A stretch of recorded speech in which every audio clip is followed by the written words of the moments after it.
Good afternoon, everyone. I'm Richard Dasher. I direct the U.S. Asia Technology Management Center at Stanford. We're very proud to produce this seminar series on entrepreneurship in Asian high-tech industries. And I'm especially delighted that today we can address the topic of women's empowerment through entrepreneurship and competitiveness, with special focus on South Asia. Before I introduce our speaker, I want to mention a couple of very important business items for students who are registered in this class. This is our last class. It's the last week of classes. In order for me to turn in grades on time, especially for people who are graduating, the final deadline for all comments, all of your work for this class will be Saturday, June the 4th at 10 in the evening, 10 p.m. That's because that's the end of the scheduled exam time for this course. We've always done this, made the final comments due at the scheduled exam time. Second thing, and this is a request for everybody who's a registered student, please fill out the course evaluation form. You're not directly evaluating any of the individual guest speakers. You're evaluating me. You know, did we put together a good series? Was it good content? Was it, useful? Did you learn things? That's very important to me here at Stanford. I have to submit these things every time I get apply for reappointment. So please do turn in your course evaluation forms. So as we continue on today, I want, first of all, to say thanks again to the member companies of the U.S. Asia Technology Management Center. Enter your meeting ID followed by pound. Okay, and if you're not talking, please mute. Anyway, I want to thank our member companies because it's their source of, their financial support that allows us to put on these programs. So today, for this really important topic of women's empowerment through entrepreneurship and competitiveness, we have Ms. Radhika Prabhu. Radhika works with the U.S. Department of State, where she leads the Bureau of South and Central Asian Affairs efforts to promote policies and diplomatic outreach to advance inclusive and equitable growth in economies of South and Central Asia. In this position, she also serves as executive director of two public-private partnerships, the U.S. India Alliance for Women's Economic Empowerment and the U.S. Pakistan Women's Council. She previously served as senior policy advisor and a special assistant in the Secretary's office for global women's issues at the Department of State. And there, her work led to the department's first policies to promote women's economic empowerment in major trade agreements, in strategic dialogues, and in public-private partnerships throughout South Asia and Iran. Before the State Department, she's held positions at the World Bank, the United Nations Development Program, and the Inter-American Development Bank, focusing on innovation, climate change, and small and medium enterprise development. Radhika is a term member of the Council on Foreign Relations. She's received a number of service awards and honors at the State Department, including the department's Superior Honor Award and several Meritorious Service Awards. And in 2019, she was named Asia America Pacific Islander American National Security and Foreign Policy Next Generation Leader by New America and the Diversity and National Security Network. Radhika, thank you so much for joining us from, I think, the DC area today. Welcome in. Thank you so much, Dr. Dasher. It's wonderful to be here with you and to be part of this last class or last seminar through the center. Thank you for having me. It's wonderful. So I want to ask, how did you get to this point? If you'd tell us about your own story, you graduated from Georgetown with a degree in foreign policy, right? Yes, I got a Master in Science in Foreign Policy. How did you get to where you are now? Soon after Georgetown, I worked at the UN and I went to the World Bank where I was focusing on economic growth and climate change. And a friend urged me actually to attend an event that was being keynoted by the first U.S. Ambassador at Large for Global Women's Issues, Ambassador Verveer. She ended up being my first boss at the State Department. And that particular event was focused on addressing gender-based violence, including intimate partner violence perpetrated by bank staff. This is a position that was established by former President Obama, the Ambassador at Large position. It's the first Senate-confirmed appointment with the sole mandate to integrate gender across the conduct of U.S. foreign policy. So I was naturally intrigued. But the event sparked my interest mostly because as a child, my best friend's father, he was then a very senior bank official, and he was very abusive towards his wife, my friend's mother. And I wanted to know how the bank intended to support families like hers. And I entered this auditorium, this huge auditorium, and I saw a standing room only crowd. And I grew more fascinated, including when Milan started actually laying out the case regarding why US foreign policy is so focused on gender equality. It was something I had not necessarily been exposed to before. And that event honestly transformed my perspective, and it really triggered a strong interest in me to re-examine our economic system and the role gender inequality might be playing as an externality. She really made the case that the windfall gains of taking responsibility through policies and laws and efforts to tackle some of the pernicious social and cultural barriers that women face, particularly in the economy, are immense. And the data that she laid out lit a light bulb in me, and it really pivoted my career. I soon applied for a position in the office and joined more than 11 years ago. And since then, the rest is history. So this is really interesting because it looks at, for lack of a better term, women's issues from the standpoint of economic systems, not only as basic human rights, but really is something that impacts the performance of the country itself. I'm curious, so this is relatively recent in the State Department. Has this kind of focus been around? How does it fit in with other programs that might be looking at economic development, entrepreneurship? Sure. No, it's interesting. That was the first office I joined, the Secretary's Office of Global Women's Issues, and I believe under second President Bush, the position for Global Women's Issues Coordinator was established, and it was really under President Obama that it got elevated into this, part of the Secretary of State's suite of offices, and that's when I joined. The United States promotes entrepreneurship globally across all regions of the world and looks at it from a variety of different angles, including human rights. But when it comes to gender, if we can back up a little bit, I think a lot of the data that Milan laid out that day, I sort of wanted to talk about because I think it points to why this is a strategic priority for the US. It's certainly a moral imperative, as you highlighted, but it's also a strategic priority. And we don't have to look that far to understand the stakes. In the US, women's labor force participation has nearly doubled since 1950. I'm sure these are statistics of which you're well familiar. And because of this, the economy really grew in the United States by $2 trillion. And when women joined the workforce, wages went up for everyone. Women's income truly accounts for most of the increase in family income in recent decades. And at the firm level, we know that women's leadership is critical to everything from business performance to problem solving and revenue generation. The same dividends, similar dividends can be seen in political leadership. We know where women leaders, and particularly at the community level, are thriving. We see large levels of investments in community development and the prioritization of health and education programming in peace and security at negotiating tables across the world. A study of 82 peace agreements and 42 armed conflicts showed that between 1989 and 2011, peace agreements with women signatories are linked to more durable peace. And that's really, when I speak about sort of women's entrepreneurship, it's embedded in this much broader, wide, far-reaching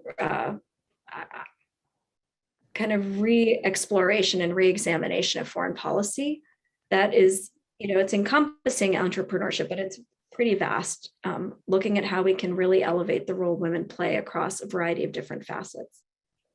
So the government itself has policies and strategies. These, public-private partnerships the U.S. India Alliance for Women's Economic Empowerment and also the U.S. Pakistan Women's Council, how do their roles differ from the government? How do they extend the government? How does a PPP work? Thank you, Dr. Dash. I mean, I think that this recognition of the vast potential for women in the economy, it's not something that we can necessarily tap or unleash with governments alone. Policies can take us so far. Advocacy, government to government advocacy can take us so far. And as with anything in the private sector moves the market. So engaging the private sector to reshape economic growth in particular is really important. And we have public-private partnerships for broader human rights issues, but in the economy, I think it only makes sense. So how it extends the reach of sort of our policy goals and objectives to engage the private sector. In India, you mentioned the U.S. India Alliance for Women's Economic Empowerment, for which I serve as executive director. Our cooperation with India bilaterally and through the Quad, this U.S., India, Japan, and Australia has really reinforced India's role as a vital partner in confronting our biggest global challenges. And that includes ensuring the growing prosperity of our people.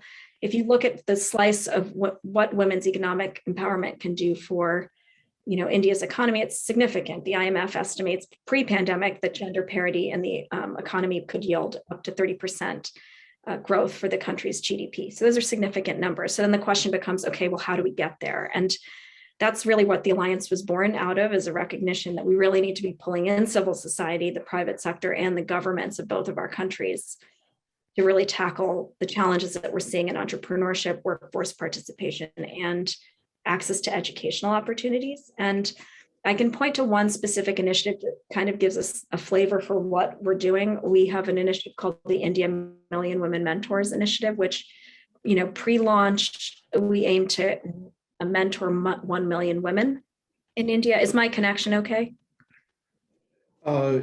One key word, the name of the initiative you were just mentioning. The India. A little bit, yeah. The India Million Mentors Initiative. India Million what initiative? India Million Women Mentors Initiative. Okay, makes sense. It's what you said it is. Okay. It's really aimed so please tell more about it. It's this initiative driven by one of our corporate members, Pod. It's an LA-based company that is really attempting to connect as many women on the planet with mentors as it can. And we've designed this initiative to reach 1 million women in India. Before we even launched, Google India pledged to mentor 1 million women entrepreneurs in cooperation with the civil society organization they partnered with. And it really shows this idea that policies are trying to address. The average woman entrepreneur, I can give an example from Pakistan, only knows one other woman entrepreneur in Pakistan, right? So what can we do to bridge this gap? It's help connect women to mentors. And there's really interesting research to show that there's a professor, and of course her name is escaping me now, from Texas A&M, looking at the impact mentorship can have on a woman entrepreneur. It's pretty significant. And both in India and in Pakistan, we've launched this initiative. With the companies, we're able to go a lot further, faster than we could alone. And that's kind of, in a nutshell, the kind of point I'd want to leave. So how does it work mechanically? Sure. We bring on corporate, we vet the members through the state government.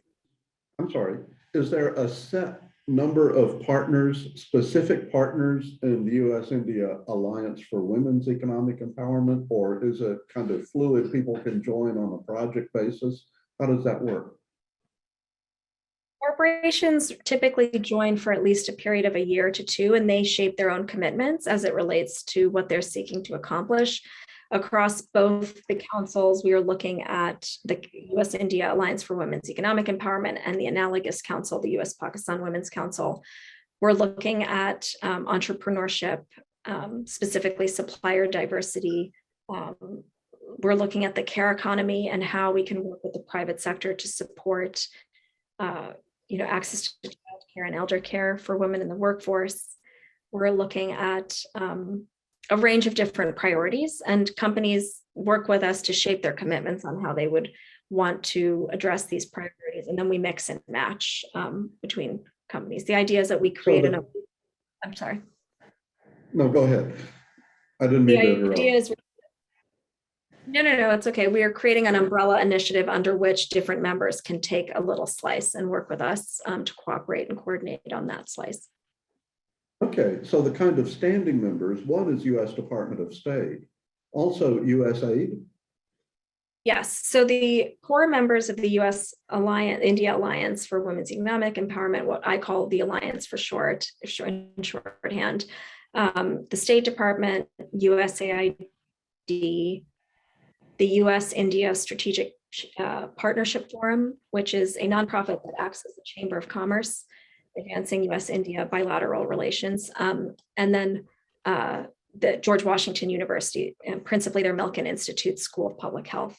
And so we're looking at, the development, USAID contributes the development perspective, State Department, our convening power and diplomatic engagement, USISPF, really bringing the weight of the corporations. And then GW, interestingly, is looking at the public health barriers to women's economic empowerment and how it can work with a variety of different organizations to tackle those challenges, from gender-based violence, access to health. Okay. So this initiative, the Alliance, was launched just earlier this year, right? Or was it last year? So we launched the initiative in the US in October of last year. USAID Administrator launched the Alliance, but in India, we just launched it in March. Because of COVID, it took us some, couldn't get there as we had hoped. But in March, we did launch it there. So are you going to be going to India a lot for this? Yes, before the pandemic, 1 year, I think I went, 12 times in 16 months. It was the pace of engagement was very high. When I was in the Office of Global Women's Issues, I will be going to India in 2 weeks to meet with some of our members and prospective companies, seeking to engage with us. So what about this 1 million mentor initiative? How long has that been in operation, and what kind of timetable do you expect for it? So for Pakistan, we launched in March of 2019, and we've catalyzed commitments to mentor 4,000 women, largely it was all pre-pandemic. And just during the pandemic alone, we reached 9,000 women between 2021 and 2022 through KFC, the resource group, Citi, PepsiCo, S&P Global. And each of those companies have sort of carved out a mentoring program in cooperation with the State Department and POD. In India, before we even launched, Google kind of beat us to the punch and said they would mentor all 1 million women. So now we've expanded that initiative to 5 million.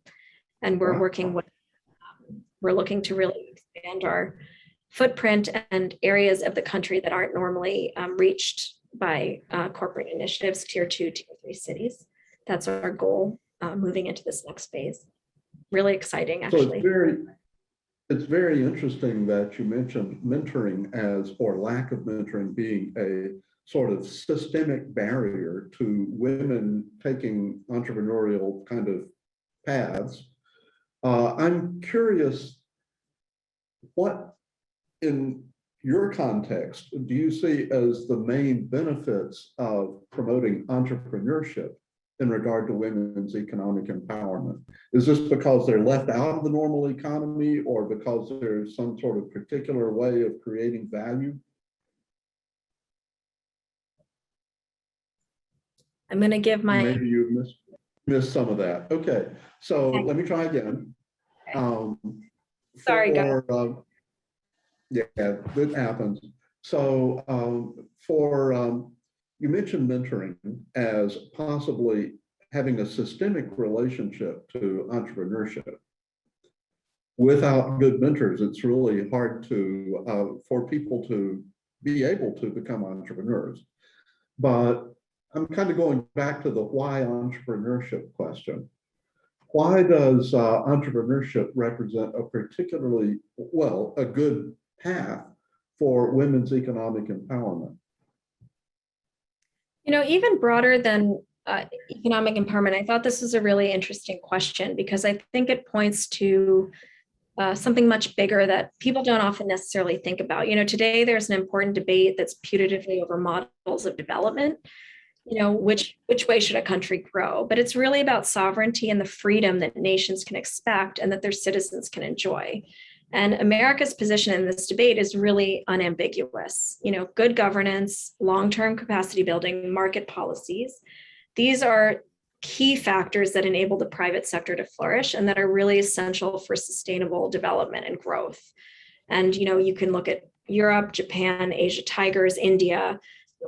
The U.S. approach to development has really driven unprecedented economic expansion since the Second World War. I'm sure you're looking at this quite a bit at the center, and that's lifted billions of people out of poverty. So U.S. support for entrepreneurship globally is really, whether it's through our advocacy efforts that, fostering an enabling environment for individuals to innovate, protect their intellectual property, create jobs, and generate economic growth, or the financing, capacity building critical for entrepreneurs to launch and scale their businesses.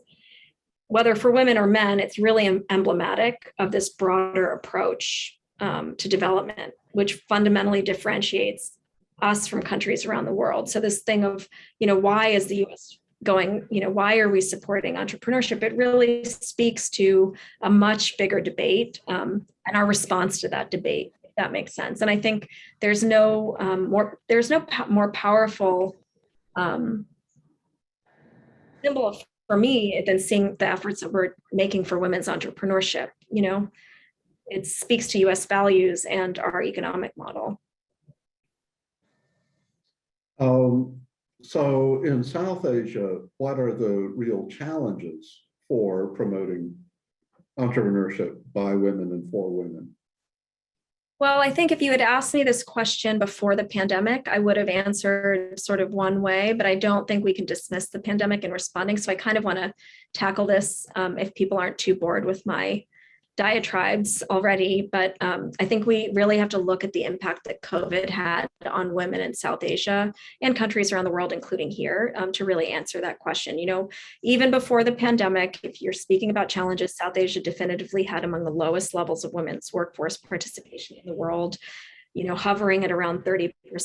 The rate of women-owned businesses hovered between 2% in Pakistan, 20% in India, 7% in Bangladesh. Women were approximately 3 times less likely to be employed full time than men, with a vast number of women employed in the informal economy.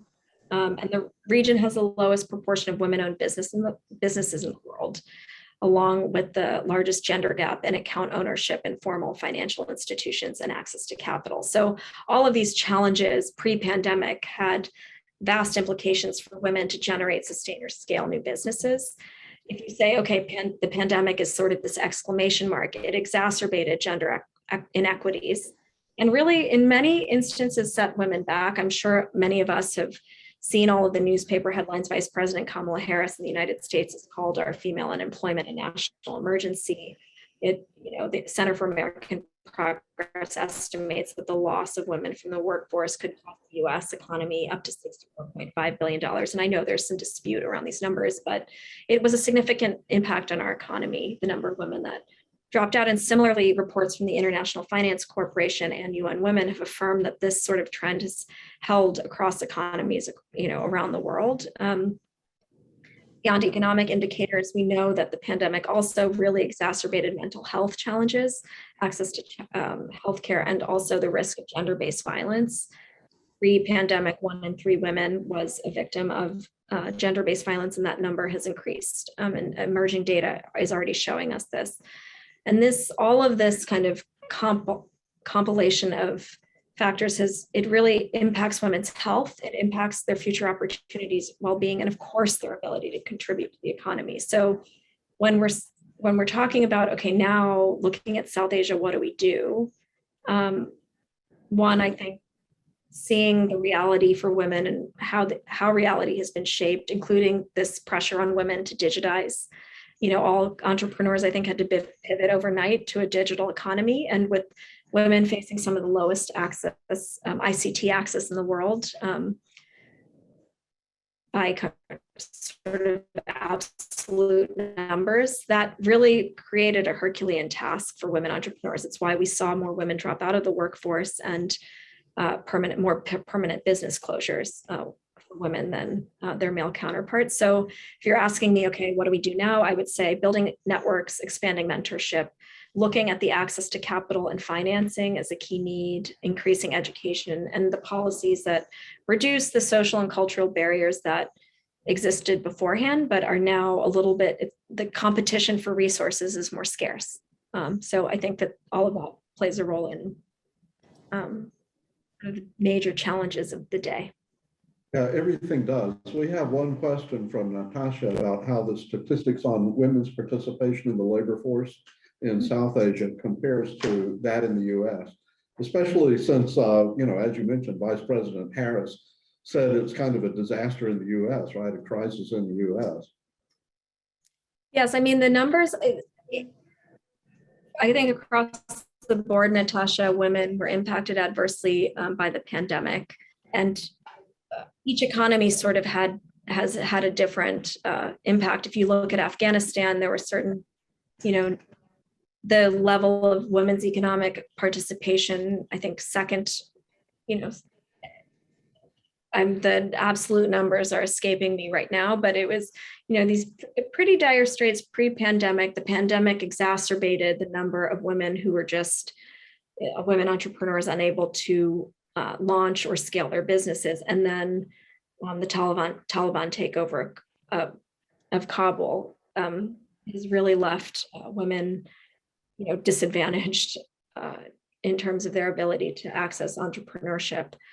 If you look at India, we know that the number of permanent job losses and business closures were by women. So how we look at that challenge now as compared to the US economy is a little bit different, because the number of women that lost jobs in the US, what we're finding right now is that women are starting to trickle back into the workforce, and they're able to create the employment slowly but surely. In India, we're not necessarily seeing that same trend. And a lot of that is due to the capital constraints that women are facing. So if you look economy by economy, you'll see general trends that are the same, but a little bit different in terms of the tweaks that need to be made in order to bring them back. I hope that answered your question. Yeah, I think that's good. Because, other than, the soft power side of this, showing American values, which really promotes a particular kind of context as well as entrepreneurship itself. And you can certainly see that in these programs.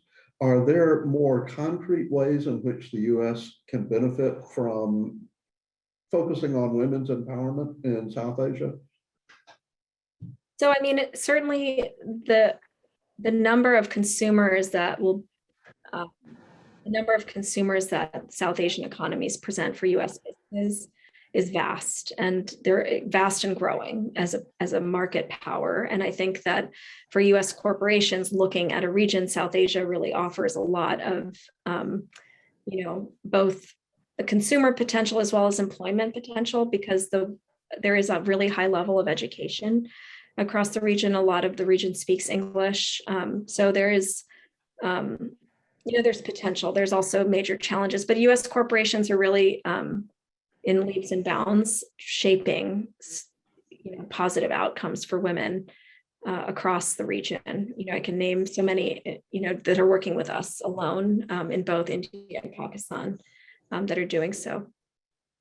So I'm also curious, and this is a little bit out of what we had talked about, the people that you're cooperating with here in the United States who are interested in supporting this, do you find that the diaspora from South Asia is a major player, or is it really kind of, not really related, it's just general business?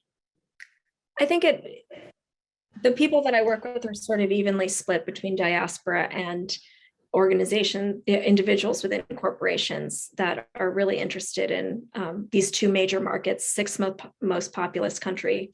Pakistan, India is, just a growing economic player. So I think that without a doubt, corporations are looking at these two countries. the diaspora plays a huge role as sort of entrepreneurs. This is my there's entrepreneurs working outside, and then there are the entrepreneurs, like people with big ideas within large scale corporations. And I find that I work with some of the best of them. And I have that privilege, I think, in my job. And many of them are diaspora leaders that we're able to work with. The organization for I can name countless organizations that connect on these. So I'm also kind of curious, without asking you to comment on other countries' policies, which I know would not be right, but my understanding is that in India, any publicly listed company in India has to devote 3% of their profit to corporate social responsibility. Is your program able to, pardon me for saying it this way, take advantage of any of those funds? That's interesting. So the Companies Act, I believe, is of 2016. It basically says, companies producing above a certain revenue or profit threshold need to allocate, a certain portion of funds towards corporate social responsibility, of which gender equality is a key target. And that's two different facets, or two different targets. One is to increase the number of women on corporate boards, and the second is to increase the investments that go towards underinvested areas of gender equality. And that can be everything from education to women's economic advancement. So how has it changed things? It is a duty to report. It is not a necessary duty to spend. So it's just those companies that are that have that certain threshold have to report. So what does that mean? It increases the transparency, and it kind of does put this pressure on companies to start with the first mover advantage. And we have seen companies rise to the challenge. I think that's part of the rationale for why the Alliance was really launched, to be honest, was American companies coming to the State Department saying, okay, now what do we do? How can we invest in this?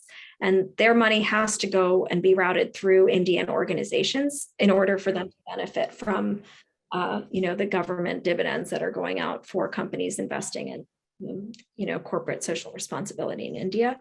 So has it had an impact? Certainly. Did it help shape the Alliance? Definitely. Because we've seen, a huge amount of effort going into not only by companies to invest, but also players that are shaping the ecosystem for philanthropy and charitable giving in India, which the ecosystem, when you look at Silicon Valley, the Calvert Foundations, the organizations that are really looking at innovative philanthropy. When I started in my job on South Asia, it was sort of like 5 trusts made up 80% of the philanthropic giving in India, 5 family foundations. And now that's not the case. So we've definitely seen a huge change and transparency and rigor to this sector, I think resulting from the Companies Act. So I actually think it's a really interesting model. Okay. I want to relay a question from Rekha Kamath. Rekha asks, I'm curious about your experience partnering with corporate partners like Google, whose employees may be eager to work with women entrepreneurs. Where is the interest coming from in their employee engagement in this mentoring program? What benefits do their CSR departments see in participating? It's a really good question, Rekha. I can probably, if you give me your email, I can get back to you after I go meet with Google in 2 weeks, because we need in March. I haven't, gone into the details with them. We have seen, I can speak to S&P Global. This is now not India, Pakistan, but their managing director for Pakistan made the commitment to mentor 20,000 women. And it's all driven by employees, their employee engagement around this issue. And they have a really robust system where they're partnering with nonprofits, giving grants to do this work as part of their Change Pays campaign. For Google, the decision came from the head, the country director for India. So, senior most leadership in country decided to make this pledge. He actually came to our, he launched the initiative with the State Department in March. So I think there is keen interest to, shape this not just to be a big number, but to, this is my sense, to really be forward leaning on the impact that it makes on the ground. But how transformational it will be for the internal employee environment, I don't know. I can get back to you. Thank you. That's great. We may continue this conversation offline sometime. I'd like to ask, to put South Asia into context, what about other parts of Asia? Is the State Department involved in similar kinds of initiatives or public-private partnerships in either more close to the Near East, Central Asia, the Southeast Asia, or even Northeast Asia? So the State Department is involved in women's economic empowerment and entrepreneurship programs globally. We have women's entrepreneurship networks that we have funded and supported over the years everywhere, including East Asia and the Pacific. So through the APEC economies, we have worked with all of the economies across APEC. We launched with Merck, women's dashboard. It was Merck and Nathan and Associates. And this is a really fascinating dashboard that looks at progress on economic empowerment and other indicators for gender equality, like women's health care. And that's a really fascinating tool if you're looking at, how can you broaden the conversation beyond just the brass tacks of starting companies. I'm not doing an artful job of explaining it, but I don't cover that region. But I do think that APEC is one example. ASEAN, USAID is working extensively in ASEAN on women's economic empowerment. The State Department has a Lower Mekong initiative where we're working with all of the economies across the Lower Mekong to bring women together and form networks that can exchange lessons and best practices. And I was mentioning before this event got started that we, over the past 2 years, have really deepened our engagement with the Indian Ocean Rim Association, which is 23 economies that all touch the Indian Ocean, really deepening out our work on women's economic empowerment. And specifically building inclusive value chains and supply chains. And that encompasses also parts of East Asia and the Pacific. So one very encouraging side of this is that even though a lot of the specific initiatives are new and really just taking off, this is something that survived ever since, Bush Jr. as president. That the women's office and the office of the secretary, that's pretty high up in the state, that's actually very encouraging that it's not more politicized. Yes, I think successive administrations have supported women's or gender equality and women's empowerment. It was really under Secretary Clinton and President Obama that the office came into the secretary's suite, but all of successive administrations have focused on gender equality, for sure. Okay, so I've got one or two more questions, but before I get into my questions, I want to open the floor to the students who are here in the classroom. Anybody have a question?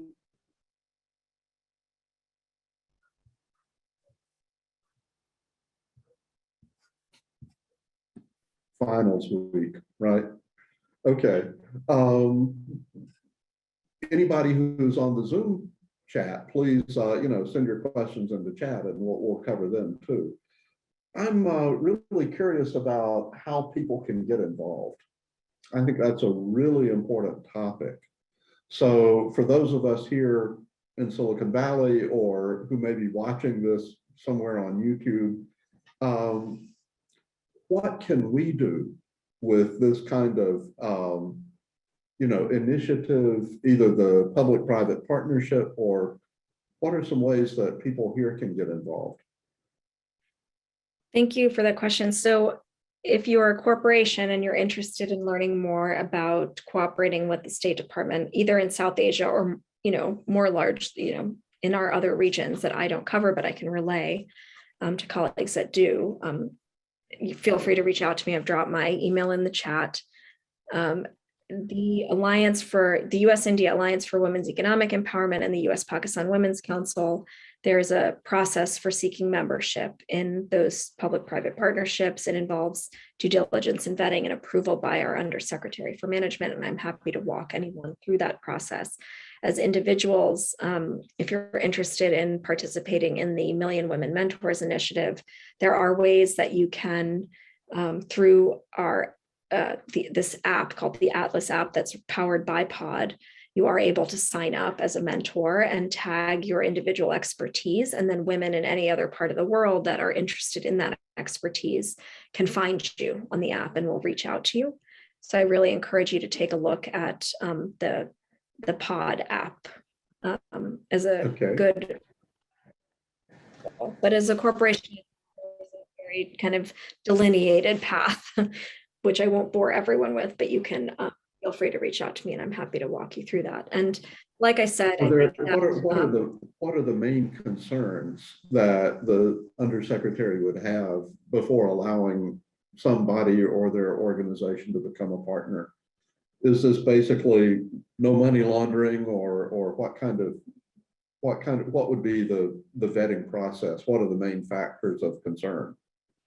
So the State Department looks at a variety of different factors as it relates to individuals and companies seeking to partner with us, both from a reputational and policy risk, as well as, any sort of, as you said, fraudulent activity that might compromise the integrity of the program.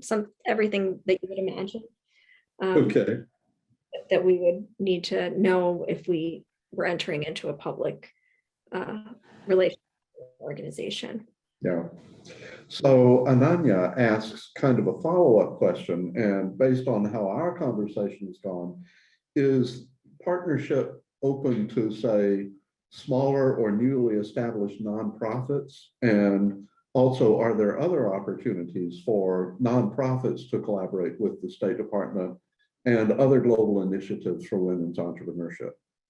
Sure. I think, through the Alliance, we are working with nonprofit organizations. We Connect International is one. They're a US-based, Washington-based nonprofit that works on accelerating inclusive value chains around the world. And what I find with the nonprofits that we work with is that, at least in the Council and the Alliance, is that they're really market-driven and they're supporting women's economic advancement. For those nonprofits that are focused on a broader array of human rights issues, there are several public-private partnerships that we work on depending on the area of interest that the nonprofit has. And I think more importantly for the nonprofits is, I think, our foreign assistance resources that help nonprofits do the good work that they're there to do. And that's something that you can explore on grants.gov. It really provides sort of the panoply of foreign assistance resources that are being competed at this moment. Right now, we actually have 3 requests for proposals or requests for statements of interest that are open. So if you're interested, one is focused on Afghanistan and looking at creating economic opportunities for Afghan women, whether in Afghanistan or in third countries. The second is an opportunity focused on Pakistan and creating a platform of corporations and nonprofit organizations, philanthropic organizations interested in addressing the gender pay gap. And in India, we are interested in creating a consortium of similarly nonprofits, corporations, and philanthropic organizations to look at supporting adolescent girls and the pathway, taking girls from adolescence into the economy at the appropriate time in their life, but addressing sort of the obstacles. What we do know is that the barriers start very young for adolescent girls in particular. Speaking to, I think, Kyoko, you've asked this question about gender bias, but we see, a lot of young girls turn away, for instance, from STEM in adolescence. So we're trying to get ahead of that and show models that can support girls from an early age. Yeah, so I have to say, you used one of those really convenient words about it being a platform for corporates and nonprofits that have initiatives or ideas for how to contribute to improving the gender pay gap, right? Or even supporting adolescent girls, right? The second area there. Does that mean that you introduce them to people in country and really help them get started with their activities there? What kind of things would the platform do?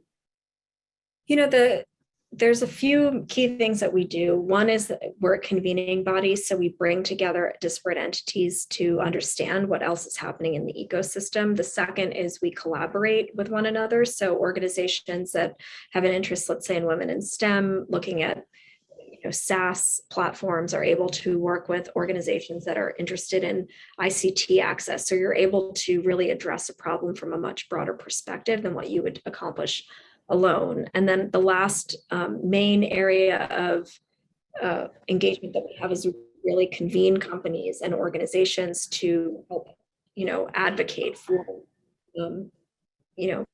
positions and priorities that would advance not just their work, but the impact in the broader gender space. Yeah, okay. So I do want to kind of share this comment from Rekha Kamath, who, I'm delighted to see Rekha in the program today. We've cooperated in a number of occasions in the past. And, one of the nice things about doing a public seminar is the people who show up. Rekha has been a mentor for the techwomen.org program, which is funded by the State Department. It's a professional mentoring exchange program that brings in 100 women each year to Silicon Valley for a 5-week internship program. She's also been a foreign speaker for women's entrepreneurship for Malaysia and Singapore, Brunei, Uzbekistan. And she says, thanks to our government for their work and for the support of the Tech Women program. A lot of Silicon Valley high-tech companies are sponsoring it. So it's really good to see this thing. Has your initiative had anything to do with the Tech Women, or is this totally separate? The Tech Women Initiative is one of my favorite programs that the State Department runs. It's supported by the Bureau of Education and Cultural Affairs. And as Rekha mentioned, some really fantastic corporations and individuals are affiliated with it. It really does bring together some of the leading tech women from around the world. And I've had the privilege of meeting many of them over the years. I speak regularly to the women that are participating as sort of mentees in the program, and have had a chance to interact with some of the mentors as well. So Rekha, thank you for your service and being involved in that program. It really does make a huge impact in the lives of the women it touches. But it's an example of, like I said, in every region of the world we're engaged, and that Bureau of Education and Cultural Affairs also is a leading funder and supporter of U.S. efforts to promote entrepreneurship. So kind of in the formal part of the program, sort of to wrap this up, and then we may go into informal off-the-record discussion. What do you see kind of looking forward now for these public-private partnerships in the future, the U.S. India Alliance for Women's Economic Empowerment? How do you see this developing over the next 3 to 5 years? Will it be a lot bigger? Will it be going deeper? Or, how would you like to see things develop? And this can be personal, not department point of view. Okay. So I think India has taken some really interesting steps over the past few years on education, on technology policy, on innovation. And I think the Alliance is in a really great position to help really meet some of these ambitious goals and targets that have been set out. And I only see it growing. I mean, there's no dearth of interest in terms of India. Pakistan, we have tremendous interest from the government, there has been a recent change in government. So I myself have not gone to Pakistan since, since that change took place. Yeah. I think both these are huge platforms that they're only going to grow. I don't see any risk of them, slowing down. It's actually their growth is our biggest problem, because we can't, it's like keeping up with it is keeping up. Challenge. Yeah. Yep. Okay. Two main areas that I think will definitely expand our focus significantly around this year. One is climate change, and the second is the care economy. An enduring area of focus across both, right over. In the case of India, pre-alliance is our work on supplier diversity and inclusive value chains. I just want to put a plug in there, because I think the world over, we saw with COVID what happens when value chains and supply chains are disrupted. I think as consumers, we saw it, as governments, certainly we saw it, transportation. And the one mantra that came out of our crises for supply chains is we need more suppliers, we need more outlets, we need more ways to get the goods and services we need. And that's where I think women are really uniquely positioned to help expand our supply chains. And that's something that we're quite a bit concerted with We Connect International, is identifying corporate buyers and women suppliers that can help meet the needs and demand. If I can leave one last comment on the record, quote unquote, less than 1% of goods and services produced by corporations or sourced by corporations globally goes in, those investments go to women entrepreneurs. So if you think about, that's a huge lost market opportunity. And We Connect is working with corporations that I think their purchasing power totals more than $1 trillion annually. A huge amount of money to help address this gap in corporate spending. And back to the point of competitiveness and resilience, when we do start opening up the economy to more women, and we help connect these very much interested, all the corporate buyers we speak to, they're very interested in diversifying their supply chains. They just don't know where to start. And I think when we can do that, we actually will see more competitive supply chains and more resilient. So that is one. That's absolutely a critical, very important point. Couple of questions. One is from Shri, who says that he's curious about how the program selects participants. This is the U.S. India Alliance, right? Is it meritocracy, or is it really okay for anybody to participate as long as you're not some sort of questionable organization? So there's certainly meritocracy and an application process for every program that we run. Nothing is sort of selected, be selected. And I think if there was one pain point I'd like to address, and if you have any ideas, Shri, about how to advertise the programs more widely so that more people know about them, I'd love to hear them. But we work with our embassies through our social media properties. Our embassies have several million followers on each, platform, social media platform in India and Pakistan in particular. So we tend to try to advertise the programs as openly and as widely as we can.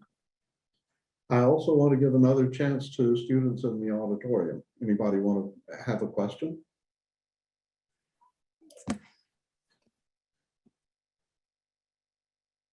They are here.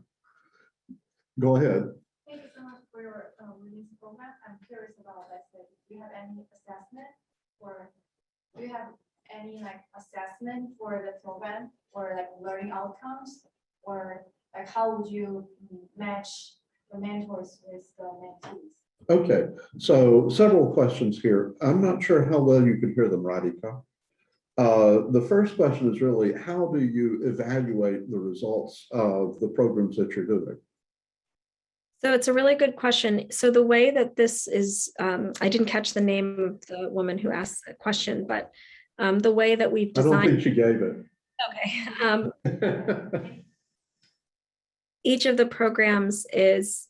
mentorship programs individually is run by corporations. So in a case of, we had one company that just wanted to mentor 6 women, but they mentored those women so that they were part of their R&D strategy, and that they were guaranteed sort of jobs as part of their mentorship commitment. So that's a very different learning outcome, quote unquote, than you have with a company that might be, wanting to do more group mentorship with groups of employees.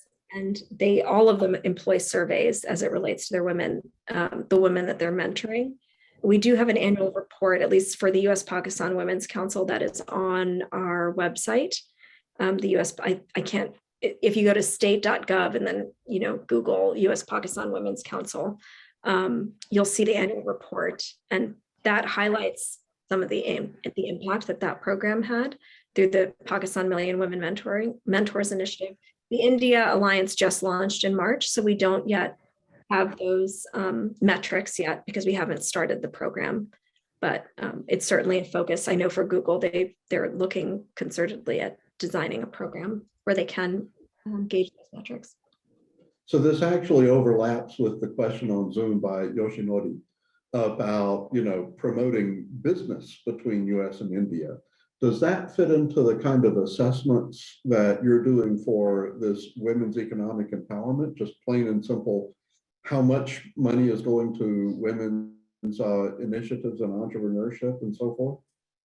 So we do look, and we have started looking at how much we are investing in women's entrepreneurship. I think to Yoshinori's question is, what activities are we doing beyond sort of the gender space? There's several different ways of boosting U.S. India commercial engagement. I've forgotten, the billions of dollars of annual trade that we have between our two countries. It's significant.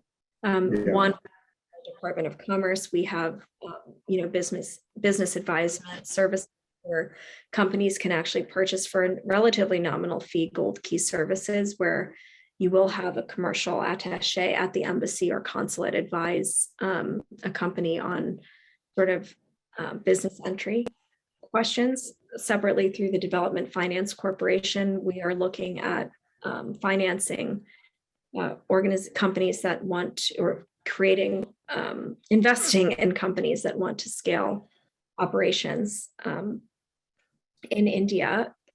There's also, there's a huge focus on climate financing right now, in particular through DFC in India. There's a number of different mechanisms that we actually have. And Yoshinori, if you have specific questions, I'm happy to put you in touch with our economic and trade officer on the India desk, who can speak to this more artfully than I am right now. Okay. Other questions from the auditorium? Way back in the back. Hi. This is kind of more general, but I'm curious if this kind of public-private partnerships remains consistent regardless of how Congress changes and who's kind of in executive power, or if there are shifts sort of based on who's in office, or if it kind of remains a nonpartisan. Okay. That's a great question. So let me point out that the people who are here in the room are students, and Stanford policy about keeping student identities private is, especially since we're recording this, is something we take seriously. Anyway, the question is whether the public-private partnerships are relatively stable, no matter whether Congress changes or whether you've got a different administration. Do they tend to have long lives? Yes, the U.S. Pakistan Women's Council was launched in 2012. We have an analogous council, the U.S. Afghan Women's Council, that was launched in 2003.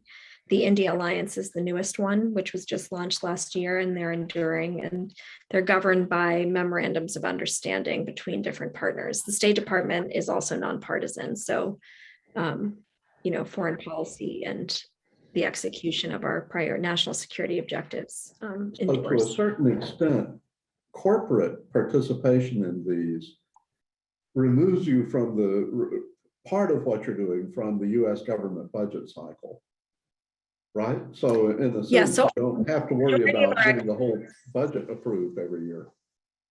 Correct. The majority of our activities are all private sector driven. So in that sense, we're not relying on a budget request. That's right. Yeah, and that's one of the benefits of a public-private partnership. Any public-private partnership. Anything else from the class? Okay, I tell you what I'd like to do. Let's call an end to the formal part of the program, and we'll continue just a few minutes more off the record, not recorded. And in this next part, we'll invite people on Zoom to really speak out, not just write in chat. But first, everybody, please join me in thanking Radhika Prabhu very much for a great, informative presentation. Thank you for having me. It's great.